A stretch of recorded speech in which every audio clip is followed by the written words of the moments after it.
Here's a long-awaited extended version of the camper tour. This is my, let's see, 1969 Shasta camper.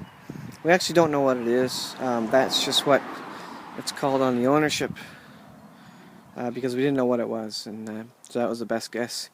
If you know what it is, please let me know. Be very interested to know what this is. It's got the old school slat glass windows there. I got this in trade for a Sea-Doo, and wasn't decent. It was in decent shape. Wasn't too rusty. I've painted all the undercoat, all the frame there. It had a little bit of mold in it, but that's to be expected with a camper this old. I did seal the roof as soon as I got it, so to stop that mold, because it was leaking around the sunroof. I replaced all the lights around with LEDs. So this is all LED lighting. You can see the old teardrop shape around it, which I haven't yet got around to cleaning up. I've not actually painted the exterior of this yet.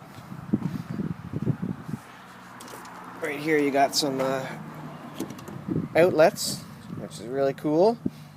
And I'll show you why in a second. Yeah, I'll tell you why now. It's because this is an off-grid camper now, and that'll be a second video that I'll show you. But yeah, that's really cool. That's kind of neat. I love all the extras you get with the campers, the outlets, and the bathrooms on them. Of course, this doesn't have a bathroom, but all that kind of cool stuff. The miniaturization in general. These are the other LEDs. This is all from Canadian Tire. All these bits and pieces, all trailer parts that I screwed in and made work, and then I put caulking around the outside of it. Same with the license plate light there.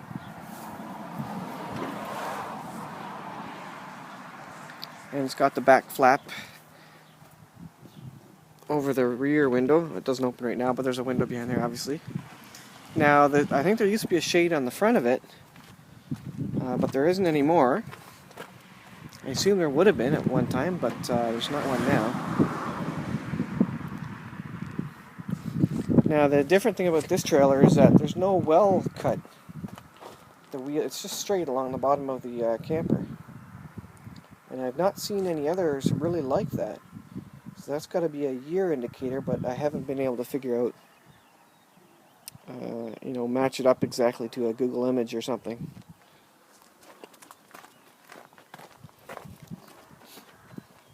Show you the other side here. So I got my LED lights there. There's the potable water fill up, although we don't use that tank anymore. One day I'll get around to filling that up. Again, you got the windows. A few more windows on this side, I guess, and then you got the vent covers for the propane stuff, the propane fridge and the propane stove. And then that hatch up there is the AC plug. I just wired in a standard 3-prong AC plug, so I put an extension cord to that when we go to a serviced campsite or we're at home or something. Of course, that was before all the solar off-grid stuff that I had, so I may not use that too much anymore, which is great.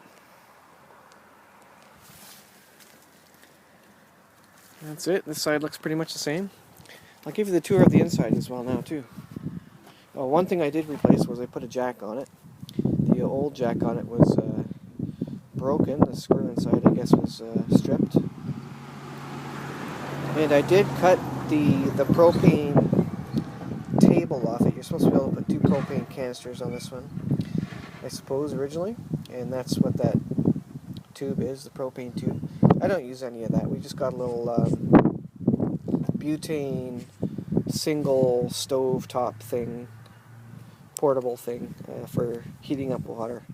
And that gets us by. We don't need a whole big... There is a 3-burner stove in there, but we don't really need that. Anyway, so I didn't need the propane table there.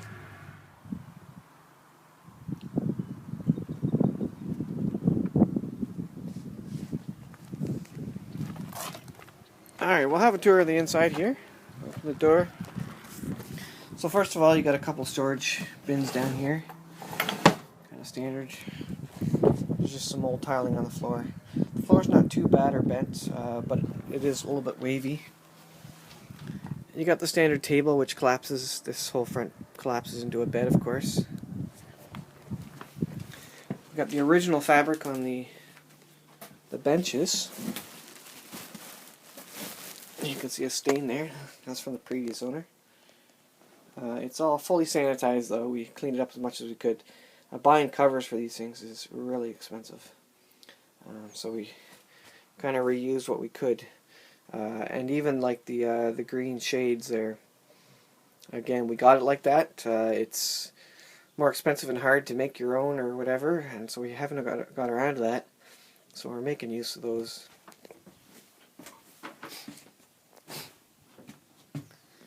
So this one has some storage up here. It has a propane lamp in the middle. And you can see the storage. Excellent storage up there. This is all wired for AC, this whole camper. So that's not too bad. But it means that all the lights are incandescent. So I need to switch that. And then here is the galley. Got a couple cupboards up top. Great storage. In this cupboard over here, you got the breaker box. So you can turn off the power on, to the whole trailer from there. From the outside, from the panel I showed you earlier with the 3-prong plug on it. And then I've also got a wire that I just actually put in today. That's for the solar, which I'll show you. Well, it's got a nice little fluorescent over the sink lamp. And so at the bottom here we got a propane / electric fridge. It works. The electric side of it anyways. I assume the propane works if we ever plugged it in or hooked that up. We've never done that. Then you got your, I'll show you inside it. There you go. Got some spots for eggs. That's a good size for camping. It's got a freezer section too. Yeah, it works. And it's got this handy little lock so the door doesn't fly open when you're traveling. And you got a few more drawers here. And then this down here is a big storage area for pots and pans. Now this section here, which all this junk is on top, this was a 3-burner propane stove. The previous owner, or the one person before that or whatever, put a piece of plastic on it and put rivets in it. It does lift up. And if you could see in there, there they are. There's the propane hardware, but yeah, we don't use that. We just got a little tabletop butane stovetop, like I was saying, and that works just fine.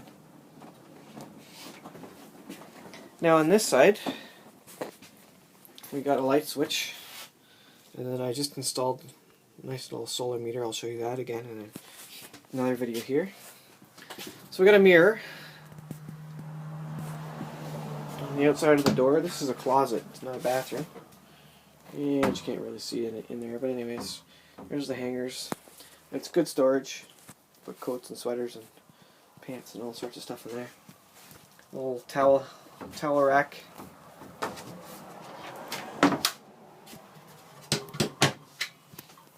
And if I move back, you can see the bottom bunk there, which converts into a couch, although we don't really use it as a couch right now.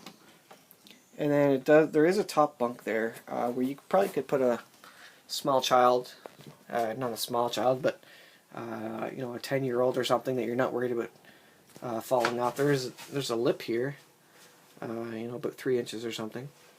But we just use it for putting suitcases on. But you could sleep, you know, another child or two up there. Plenty of room for a couple of children and sleeping bags, and even got their own window. There's a couple of hooks up there for putting hats on or whatever. And there is an outlet back there. There's outlets all over the camper. but these are only 2-prong. They're not grounded at all. Old school. Now this part does fold up. I'll show you it. Now I think that may have been all it folded up to originally.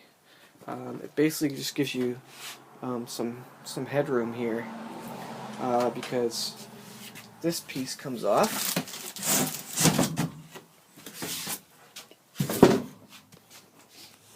That piece comes off, and so that makes the couch. So when you put all the cushions together, and we have the foam still, but we haven't used it. You put all the foam together, and it makes a nice little sectional couch there. Or you put this board back on, and then obviously you got another double-sized bed. Then down below we got storage, and more storage. Hard to see. Lots of storage underneath the bench there. And that's it. Windows. Got some. There you go. You can open all these. There's a couple that are too stiff to open, but most of them open. This camper is certainly not airtight. If the wind's blowing, you can see the curtain there blowing. It'll blow because the glass slat windows, they do not seal at all. Now this window happens to be open, but even if you close it all the way, there's still massive gaps. I mean, you can't stop the wind from getting through there. So it's actually nice during the summer. But you definitely wouldn't want to winter camp in this thing. So that's that. That's our camper.